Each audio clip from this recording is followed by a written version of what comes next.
Here with me to explain, Education Secretary Linda McMahon. Madam Secretary, now this is quite something, because Brown is historically known as one of the more liberal universities, but it actually did a decent job on some of the recent crazy protest stuff. But tell me what's in this settlement. Well, in the settlement, it does agree to protect students on campus and to make sure they are still cracking down on anti-Semitism. They also have agreed, to recognize women as women and men as men, and not to allow men in women's sports, and women can have private dressing facilities, etc.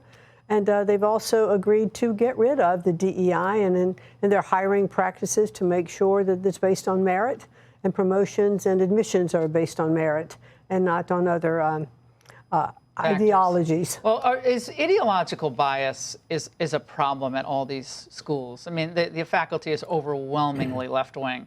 Whether, at Dartmouth College where I went, at Brown University, Harvard, Columbia, it's all kind of the same. There are a few conservatives maybe scattered through. But this doesn't impact that directly because that's not really a constitutional question, correct? No, it's not. And this is no way the administration trying in any way to control what's taught on campuses.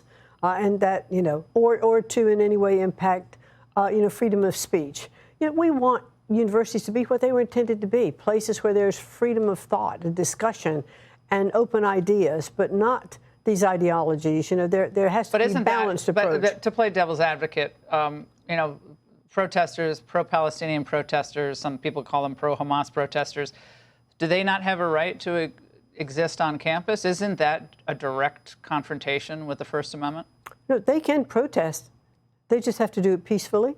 They have to do it at certain times. So this was under the Columbia Agreement. They have to do it at certain appropriate times. They can't block entryways to study halls and do all that with their protests. But sure, peaceful protests on campus should be allowed. That open freedom expression should be allowed. Why do we educate hundreds of thousands of Chinese students here in the United States taking slots that American students should have? Well, that is part of the agreements now, that we should have admissions based on merit, and that there must be more balanced so that it is America first. Well, that's an issue that I know our viewers care about. President Trump was asked about a potential settlement, Madam Secretary, with Harvard. Watch. Harvard is reportedly willing to settle with you for $500 million. Is that enough? Well, it's a lot of money. We're negotiating with Harvard now. They would like to settle, so we'll see what happens. Well, they're lawyered up. They have some pretty good lawyers. All these universities do. They have huge endowments. Are you close to a settlement? Well, I can say we're still in negotiations. We are closer than we were.